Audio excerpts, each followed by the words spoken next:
안녕하세요. 오늘은 저의 진심 어린 이야기를 들려드리려 합니다. 70이 넘은 나이에 겪게 된 며느리와의 갈등, 그리고 그 속에서 느낀 외로움과 서운함에 대한 이야기인데요. 누구에게도 쉽게 털어놓지 못했던 마음을 오늘 이 자리에서 솔직하게 나누고자 합니다. 가족이라서 더욱 아프고 그래서 더욱 마음이 무거운 이야기를 함께 들어주세요. 제 나이 70에 접어들었으니 산전수전 다 겪었다고 생각했습니다. 자식 낳아 기르고 남편 내조하며 고생도 많이 했지요. 그런데 며느리와의 갈등은 그 어떤 인생의 파도보다도 더 복잡하고 외로운 숙제였습니다. 처음엔 그냥 세대 차이라고 생각했지요. 제가 옛날 사람이라 요즘 아이들 마음을 모를 수도 있으니까요. 그래서 참고 또 참았습니다. 그런데 어느 순간 제 안에 쌓인 서운함이 너무 커져 버렸습니다. 이제는 어디서부터 이 마음을 풀어야 할지 모르겠습니다. 우리 아들 말 안 해도 얼마나 귀한 자식인지 다 아실 겁니다. 남들처럼 부잣집 도련님처럼 키운 건 아니어도 성실하고 곱게 자라도록 뒷바라지하며 키웠습니다.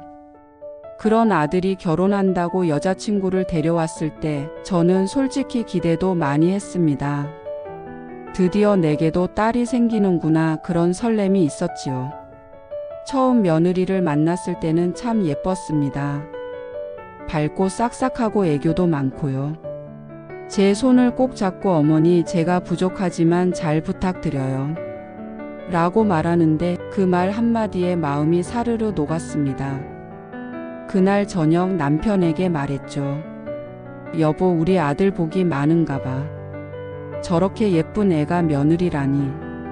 나는 이제야 딸 하나 얻은 기분이야. 남편도 웃으며 고개를 끄덕였습니다. 그래, 애가 참 싹싹하더라. 당신이 딸 갖고 싶다 하더니 소원 풀렸네. 그때는 진심으로 좋은 인연이구나 싶었습니다. 이 아이와는 서로 의지하며 정답게 지낼 수 있겠구나 하고요. 결혼식 날 저는 누구보다도 흐뭇한 마음으로 단상에 섰습니다. 하객들 앞에서 인사하면서도 속으론 이 아이가 우리 가족이 되다니 하는 감격에 코끝이 찡했습니다. 신혼 초에는 참 다정다감했습니다. 매번 집에 올 때마다 작은 선물 하나 챙겨오고 어머니 이거 드셔보세요, 어머니 이거 좋아하시죠? 하며 살갑게 대해 주었지요. 그런 며느리를 볼 때마다 친구들한테 자랑도 했습니다. 나는 며느리 복은 타고났나 봐 하며 웃음 지었던 기억이 납니다. 하지만 시간이 지나며 아주 조금씩 어긋나기 시작했습니다. 그때는 몰랐습니다. 아주 사소한 말투 하나, 반응 하나가 쌓이고 또 쌓여 결국엔 큰 거리감이 될 줄은요. 처음에는 제가 너무 예민한 걸까, 나이가 들어 괜히 섭섭함을 키우는 걸까 생각했습니다.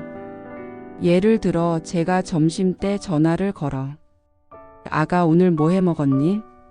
하고 물으면 그냥 대충이요 하고 짧게 답하곤 했습니다. 그래도 뭐라도 잘 챙겨 먹어야지. 너무 바쁘니? 하고 물으면 그냥요. 나중에 다시 전화 드릴게요. 하곤 끊어버렸지요. 그렇게 무뚝뚝한 반응이 반복되다 보니 저는 점점 전화를 걸기도 망설여지게 됐습니다. 혹시 또 방해가 되나 싶어서요. 가장 뚜렷했던 변화는 집안의 일들을 의논할 때였습니다. 아들이나 며느리에게 무슨 이야기를 하면 대답은 늘 아들 쪽에서만 돌아왔습니다. 예전엔 며느리가 먼저 연락을 주기도 했는데 점점 아들을 통해서만 이야기를 전하게 되었습니다. 아들아, 이건 아가랑도 상의했니? 하고 물으면 아들은 응, 우리가 결정했어 하고 대답하곤 했지요. 그 속에 엄마의 의견은 중요하지 않다는 뜻이 담긴 것만 같았습니다. 물론 모든 걸 제 맘대로 하려 했던 건 아닙니다. 저는 단지 가족으로서 서로 상의하고 배려하길 바랐습니다. 시어머니로서 명령하려는 것도 간섭하려는 것도 아니었어요. 그저 함께하는 존재로서 존중받고 싶었던 겁니다. 한 번은 이런 일도 있었습니다. 아들이 이사를 준비하고 있었을 때였어요. 저는 혹시 집 보러 다닐 때 나도 한번 같이 가보면 어떠니? 하고 조심스레 물었습니다. 며느리는 그때 분명히 웃으며 말했어요. 어머니 저희끼리 알아서 잘할게요. 걱정 마세요. 그 말 한마디에 저는 입을 다물었지요. 아, 내가 끼어들 자리는 아니구나 싶어서요. 사실 걱정되는 마음의 한 말이었고 조금이나마 도움이 될까 싶었던 건데 그것조차도 간섭으로 느껴졌던 걸까요? 이런 일들이 반복되다 보니 저는 점점 입을 닫게 됩니다. 말을 해봤자 서운한 반응이 돌아올까봐 또 불편해질까봐요. 남편에게 조심스레 이런 얘기를 해본 적도 있습니다. 당신 아가가 요즘은 나한테 좀 써먹한 것 같지 않아? 남편은 한숨을 쉬며 말했습니다. 글쎄 요즘 젊은 사람들 다 그런가 봐. 괜히 신경 쓰지 말고 그냥 당신 하고 싶은 만큼만 해. 그 말도 맞는 말이긴 한데 하고 싶은 만큼이라는 말이 더 마음을 아프게 했습니다. 하고 싶은 만큼 하지 못하니까 하고 싶은 걸 하면 갈등이 생기니까요. 제가 바라는 건 그리 큰 것도 아닙니다. 가끔 먼저 전화 한 통 와서 어머니 오늘은 잘 지내셨어요? 라고 물어봐 주는 것, 명절 전날 어머니 올해는 뭐 도와드릴까요? 하고 묻는 것, 손주 옷 하나 살 때 어머니 이건 어떤가요? 하고 의견을 물어보는 것. 그저 가족이라는 느낌을 받고 싶을 뿐인데 지금은 오히려 그냥 남 같은 거리감이 생겼습니다. 예전에는 며느리와 차 한 잔 마시며 이야기 나누는 시간이 기다려졌습니다. 요즘은 며느리가 오면 괜히 제가 긴장하게 되고 뭐라도 잘못 말할까봐 조심하게 됩니다. 이 모든 변화가 자연스러운 것일까요? 아니면 제가 너무 과거만을 붙잡고 있는 걸까요?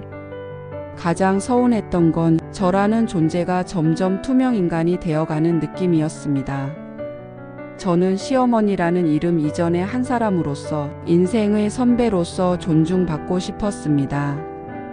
집안의 중요한 일이라든지 손주 교육에 관한 이야기라든지 함께 상의하고 제 의견을 물어보는 건 당연한 예의라고 생각했습니다. 하지만 며느리는 늘 아들과만 상의하고 결정은 둘이서 하고는 저에게는 결과만을 통보하는 식이었습니다. 처음엔 이해하려고 했습니다. 요즘 아이들은 그렇게 독립적으로 사는 걸 중요하게 여기니까요. 그런데 자꾸만 반복되니 제 안에선 씁쓸함이 자라났습니다. 한 번은 이런 일이 있었습니다. 아들이 차를 바꾸겠다고 하더군요. 그래서 저는 조심스레 물었죠. 아들아, 차 바꾼다면서? 어떤 차로 바꾸려는 거니? 그러자 아들이 대답했습니다. 이미 결정했어, 엄마. 이번 주에 계약하러 가. 저는 순간 당황해서 되물었습니다. 아가랑도 얘기했겠지만 나한테도 한마디쯤은 해줄 수 있었잖니. 너희 인생이지만 그래도 가족인데. 그러자 며느리가 말했습니다. 어머니 이건 저희가 알아서 할게요. 어머니가 걱정 안 하셔도 돼요. 그 말에 또 한 번 상처를 받았습니다. 걱정해서 하는 말인데 꼭 참견으로 들리는 것 같아서요. 그 뒤로는 어떤 결정을 하든 제게 묻지 않았습니다. 마치 저라는 존재는 배경으로 물러나 있어야 한다는 듯한 분위기였습니다. 제가 무언가 의견을 내면 며느리는 정중하게 웃으며 네 어머니, 생각은 그렇게 하실 수 있죠. 하고 넘겨버립니다. 그 말투 속에 담긴 무심함이 저는 참 서운했습니다. 마치 저는 시대에 뒤처진 어른으로만 여겨지는 듯 했지요. 손주 교육에 있어서도 마찬가지였습니다. 제가 손주에게 옛날처럼 재밌는 예시이야기라도 들려주면 며느리는 조심스레 말을 꺼냅니다. 어머니, 그런 얘기 요즘 애들한테는 별로 안 맞을 수도 있어요. 교육 방식이 좀 달라졌잖아요. 그 말을 들으면 제가 너무 구식인가 싶어 말문이 막힙니다. 예전에는 어른들이 해주는 이야기를 아이들이 얼마나 좋아했는지 아는데 이제는 그런 것도 시대에 맞지 않는다고 느껴지는 순간 제 자리가 점점 사라지는 느낌이 들었습니다. 심지어 가족 모임 자리에서도 저는 벽처럼 느껴졌습니다. 아들과 며느리가 소파에 앉아 이런저런 이야기를 나누고 있을 때 제가 옆에 앉아 아가, 이번 여름 휴가는 어디로 갈 생각이니? 하고 물어봤습니다. 그러자 며느리는 어머니, 아직 확정은 안 됐는데 제주도 생각 중이에요. 하고 대답했지요. 그래서 제가 그럼 나도 같이 가도 될까? 손주랑 바닷가도 가고 하고 웃으며 말했더니 며느리는 멋쩍은 웃음을 지으며 말하더군요. 어머니, 이번엔 저희끼리 좀 쉬고 오려고요. 다음에 같이 가요. 물론 이해합니다. 젊은 부부끼리 오붓하게 다녀오고 싶은 마음. 하지만 한 번쯤은 같이 가실래요?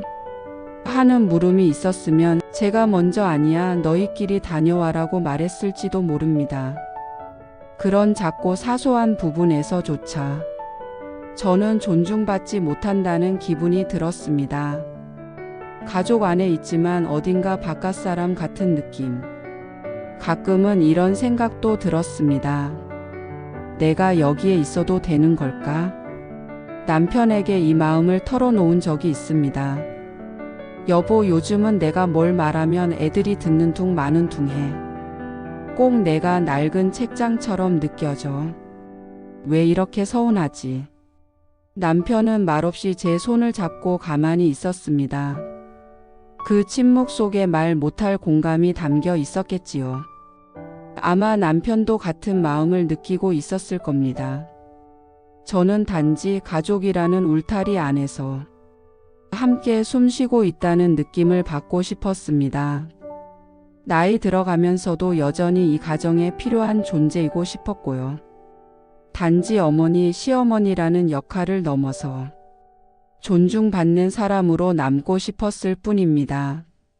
명절은 제게 늘 특별한 시간이었습니다. 가족이 한자리에 모이고 따뜻한 음식과 웃음소리가 오가던 그날들. 어린 시절부터 명절은 그저 쉬는 날이 아니라 마음을 모으는 날이었습니다. 그래서 며느리가 들어온 이후로도 저는 명절을 소홀히 할 수 없었습니다. 어릴 적부터 배워온 방식대로 정성껏 음식을 준비하고 조상님께 차례를 지내며 가족의 의미를 되새기는 그 시간이 너무나 소중했지요. 하지만 어느 해부터인가 그 명절이 점점 제게 부담이 되어가기 시작했습니다. 나이가 들며 허리며 무릎이며 성치 않은 곳이 하나둘 생겨나고 혼자서 모든 음식을 준비하기가 벅차졌거든요. 그래서 용기 내어 며느리에게 말했습니다. 아가야, 올해는 내가 허리가 좀 안 좋아서 예전처럼 다 못할 것 같아. 너 좀 도와줄 수 있겠니? 그랬더니 며느리는 환하게 웃으며 대답했지요. 걱정 마세요, 어머니. 올해는 제가 다 준비할게요. 그 말이 얼마나 든든했는지 모릅니다. 이제는 내 손을 놓고 의지할 수 있겠구나, 이 집안의 맥이 잘 이어지고 있구나 싶은 뿌듯함도 들었지요. 그런데 며칠 뒤 아들에게 전화가 왔습니다. 엄마, 이번 설엔 음식 다 사서 하자. 여보가 벌써 다 예약해놨어. 저는 귀를 의심했습니다. 뭐? 음식을 사서 한다고? 설인데? 요즘 다들 그렇게 해, 엄마.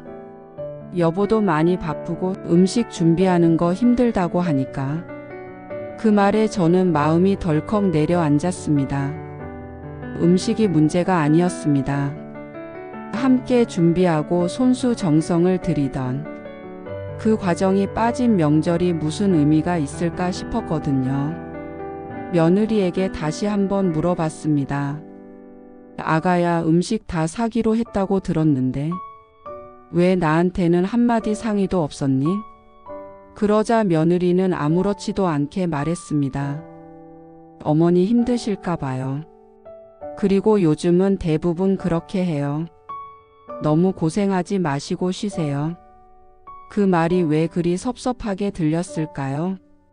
저를 배려해서 그랬다는 건 알지만 정작 저는 그 배려 안에 포함되지 않았다는 느낌이 들었습니다. 나를 위한 결정인데 나는 모른 채로 진행되었다는 사실이 씁쓸했지요. 그 이후로 명절이 다가와도 예전처럼 들뜨지 않았습니다. 음식 준비는 배달로 해결되고 차례상도 반쯤은 포장된 음식으로 채워졌습니다. 가족이 모여도 예전처럼 북적이지 않고 오히려 형식적으로 흘러가는 느낌이었습니다. 한 번은 며느리에게 솔직하게 말해 보았습니다. 아가야, 물론 내가 나이도 들고 몸이 예전 같지 않다는 거 잘 알아. 그런데 명절이라는 게 그냥 음식 차려놓고 먹는 날은 아니잖니. 우리 가족이 마음을 모으는 날이지. 그 과정을 함께하는 게 참 중요한데. 며느리는 고개를 끄덕이더니 말했습니다. 어머니 말씀 이해해요. 그런데 요즘은 다들 바쁘고 효율적인 걸 더 선호하니까요. 저는 그런 방식도 나쁘지 않다고 생각했어요. 그 말이 틀린 건 아니었습니다. 시대가 바뀌고 사람들의 생각도 달라졌으니 저도 받아들여야겠지요. 하지만 그 변화 속에서 저는 점점 설 자리를 잃어가고 있다는 느낌을 지울 수 없었습니다. 예전에는 설날 아침이 되면 며느리가 제게 와서 물었습니다. 어머니, 저는 언제 부칠까요? 어머님, 육수는 이렇게 끓이면 될까요? 그런 대화들 속에서 저는 아직 내가 필요한 사람이구나 느꼈습니다. 그런데 요즘은 아무도 제게 묻지 않습니다. 모든 것이 정해져 있고 저는 그저 앉아서 먹기만 하면 되는 사람이 되어 버렸습니다. 몸은 편해졌을지 모르지만 마음은 더 외로워졌습니다. 명절이라는 단어 앞에서 더 이상 설레지 않게 되었고 명절이 끝난 후에는 늘 마음 한켠이 허전해졌습니다. 가족이라는 건 함께 시간을 쌓아가는 존재인데 그 시간이 줄어들고 있다는 것이 무엇보다 슬펐습니다. 며느리는 여전히 좋은 사람입니다. 성실하고 현명한 사람이지요. 하지만 그 따뜻한 말 한마디, 어머니 올해는 저랑 같이 해요라는 그 한마디가 그리운 걸 보면 저는 아직도 함께라는 단어를 놓고 싶지 않은가 봅니다. 며느리에 대한 제 마음이 점점 복잡해진 데는 우리 아들을 대하는 그녀의 태도도 큰 이유 중 하나였습니다. 아들이 사회생활하며 얼마나 고생하는지 저는 누구보다 잘 알고 있습니다. 매일 아침 이른 시간에 출근하고 밤늦게까지 일하고 주말에도 쉬지 못할 때가 많았지요. 저는 그런 아들이 집에 돌아오면 따뜻하게 품어주는 사람이 곁에 있기를 바랐습니다. 바로 아내인 며느리가 그 역할을 해주길 바랐던 겁니다.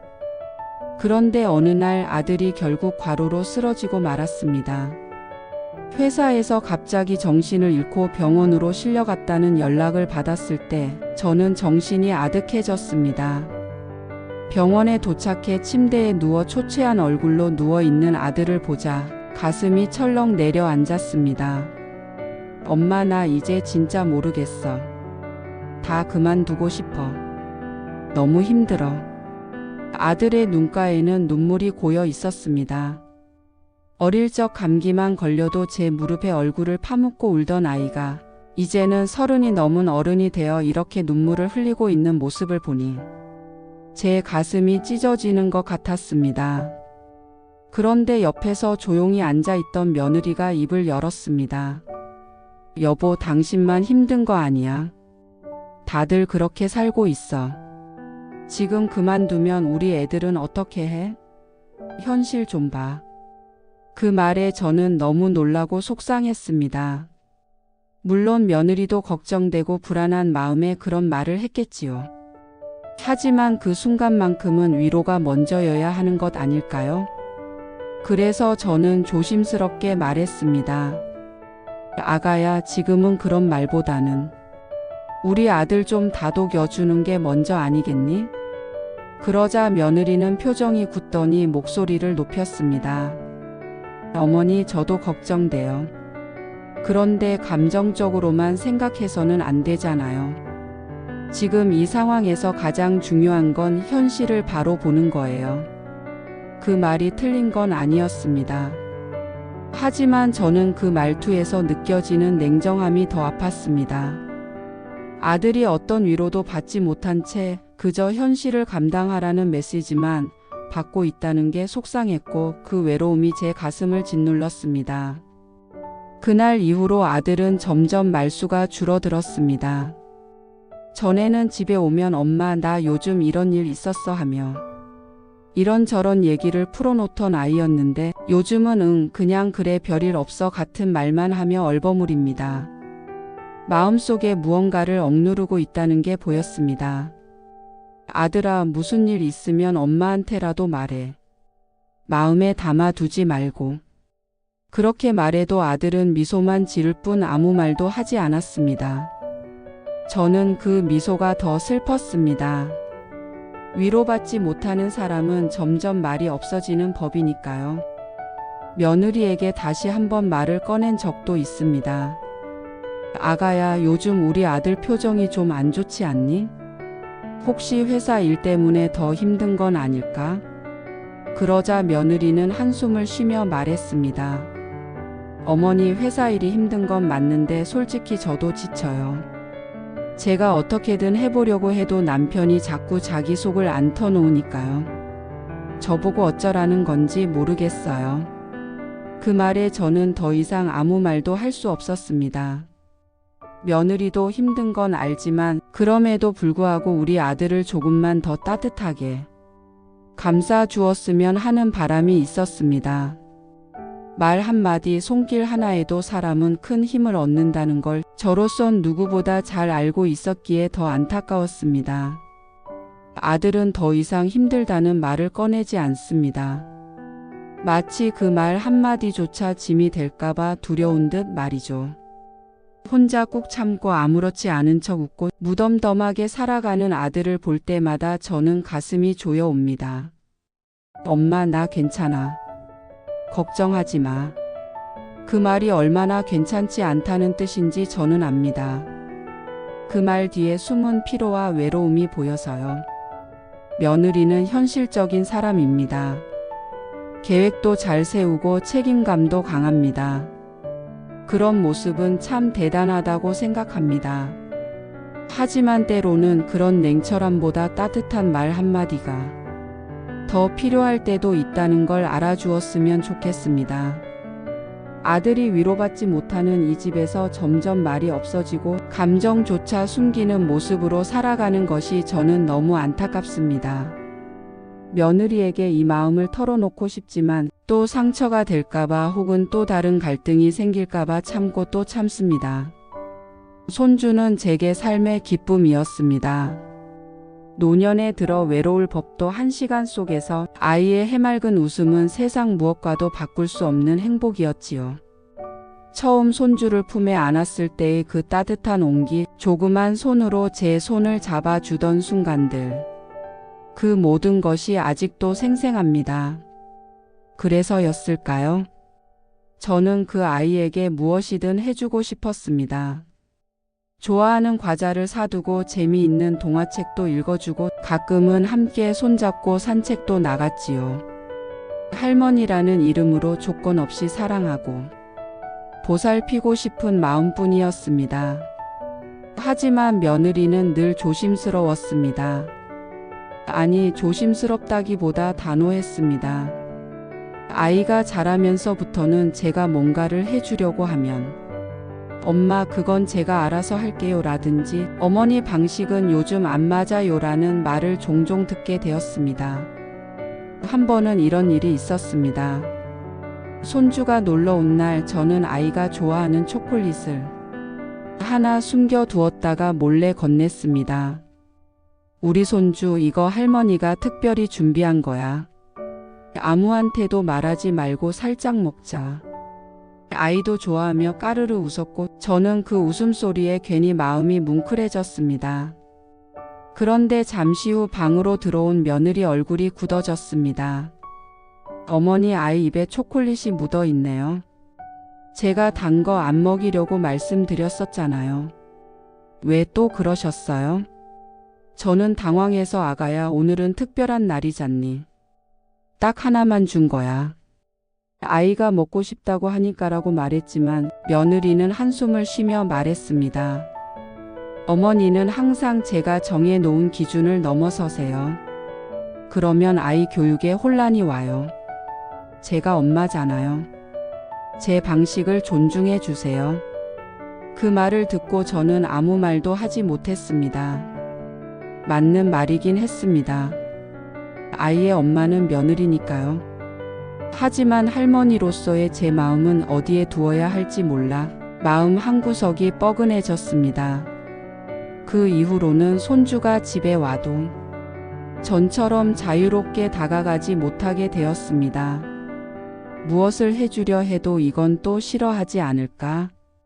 이러다 또 한 소리 듣는 건 아닐까? 하며 며느리의 눈치를 보게 되었습니다. 한 번은 아이가 뛰어놀다 다쳐서 무릎이 까졌을 때 제가 소독약을 꺼내와 바르려 했습니다. 그런데 며느리가 급히 달려오며 말렸습니다. 어머니, 그건 너무 자극적이라 요즘은 잘 안 써요. 제가 아이용 연고 가져올게요. 저는 괜히 뭘 하려 했나 싶어 쑥스럽게 물러났습니다. 아이는 아프다며 울고 있었는데 저는 그저 가만히 바라보는 것밖에 할 수 없었습니다. 그러다 문득 이런 생각이 들었습니다. 나는 할머니지만 더 이상 아이에게 뭔가 해줄 수 없는 존재구나. 이 마음을 며느리에게 한 번은 꺼내봤습니다. 용기 내어 조심스럽게 말했지요. 아가야, 내가 너무 간섭한 거라면 미안하다. 그런데 나는 그냥 손주를 사랑해서 해주고 싶은 마음뿐이야. 그러자 며느리는 말했습니다. 저도 알아요, 어머니 마음. 그런데 제가 엄마로서 지키고 싶은 방식이 있어요. 어머니는 그걸 존중해 주셔야 해요. 사랑으로 하신 행동이라도 아이 입장에서는 혼란스러울 수 있어요. 그 말도 이해는 됩니다. 그런데 사랑이 잘못 전달되어 오히려 벽이 되어버리는 현실이 너무나 안타깝습니다. 가끔 손주가 할머니, 우리 초콜릿 먹을까?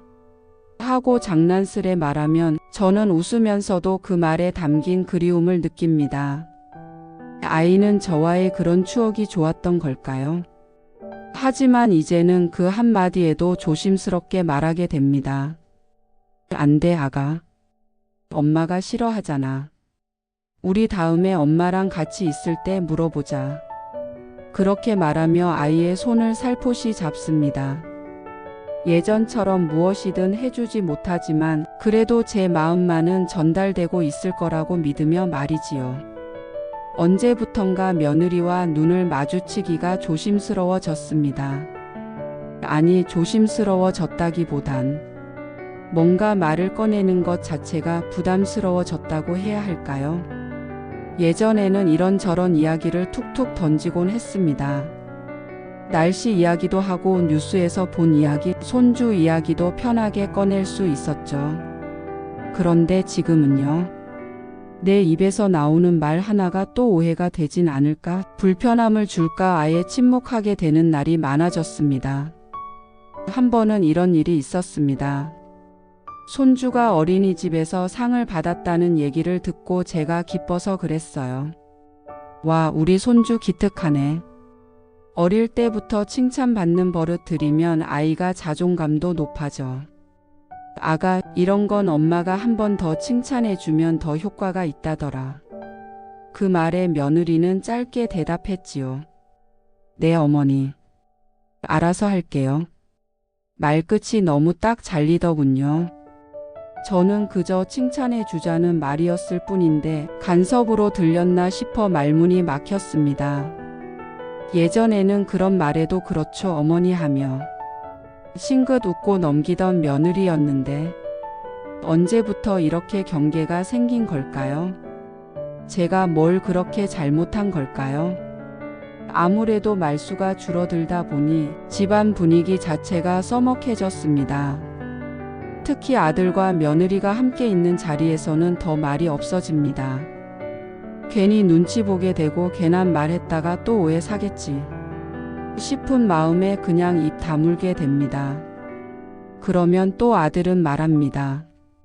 엄마, 요즘 왜 이렇게 조용하세요? 속으로는 울컥하죠. 너희가 날 조용하게 만든 거야. 사실 저는 대화가 끊겼다는 사실보다 대화를 시도할 기회조차 사라졌다는 게 더 서글픕니다. 말이 통하지 않는 것보다 더 슬픈 건 말조차 꺼낼 수 없는 그 공기니까요. 한 번은 용기 내어 며느리에게 얘기한 적이 있습니다. 아가야, 혹시 내가 무슨 말로 기분 상하게 한 거 있으면 말해줘. 내가 몰라서 그랬을 수도 있으니까. 그랬더니 며느리는 조용히 말했습니다. 아니요, 어머니. 그런 거 없어요. 그냥 어머님이랑 대화 나누는 게 좀 어려워요. 그 말이 얼마나 아프게 꽂히던지요. 제가 말 한마디 한 게 그렇게 큰 부담이었을까요? 아니면 제 존재 자체가 불편했던 걸까요? 그 이후로 저는 더 말을 삼키게 됐습니다. 하고 싶은 말이 목구멍까지 올라와도 입술을 꾹 다물고 속으로만 삼킵니다. 어쩌다 마주치면 잘 지냈어? 애는 괜찮니? 같은 형식적인 말만 주고받고 그 이상 깊은 얘기는 꺼내지 않습니다. 예전에는요, 함께 마트에도 가고 반찬 레시피도 공유하고 커피도 한 잔 마시면서 이건 우리 엄마가 해주시던 방식이에요. 하는 며느리의 이야기를 듣는 것도 참 즐거웠습니다. 그런 소소한 시간들이 쌓이면서 정이 생기는 법인데 지금은 커피 한 잔 같이 마시자고 하는 말조차 꺼낼 수 없게 되었네요. 며느리도 물론 본인의 삶이 바쁘고 피곤할 겁니다. 아이 돌보랴, 집안일 하랴, 사회생활까지 겹치면 마음의 여유가 없을 수도 있지요. 그건 저도 잘 압니다. 그런데요, 시어머니라는 존재가 늘 무언가를 요구하거나 부담만 주는 사람으로 느껴진다면 저는 어디에 서 있어야 하는 걸까요? 요즘엔 이런 생각도 듭니다. 차라리 내가 그냥 안 보이면 서로 편하겠지. 그렇게 며느리의 눈치를 보며 거실 한편에 조용히 앉아 있는 날이 늘어나고 입은 점점 닫히고 마음도 서서히 닫혀갑니다. 그런 제 모습을 보며 남편은 종종 말합니다. 당신도 너무 마음 쓰지 말고 이제는 좀 내려놓아. 세상이 바뀌었잖아. 그 말도 맞는 말이죠. 그런데요, 세상이 아무리 바뀌어도 사람 사이의 정만은 바뀌지 않았으면 좋겠습니다. 말 한마디 따뜻하게 건네는 건 세대가 달라도 할 수 있는 일 아닐까요? 저는 이 관계가 회복되기를 바랍니다. 서로를 오해하고 각자의 입장만 내세우기보다 마음을 나눌 수 있기를 간절히 바랍니다. 시어머니와 며느리라는 이름 이전에 우리는 한 가족이니까요.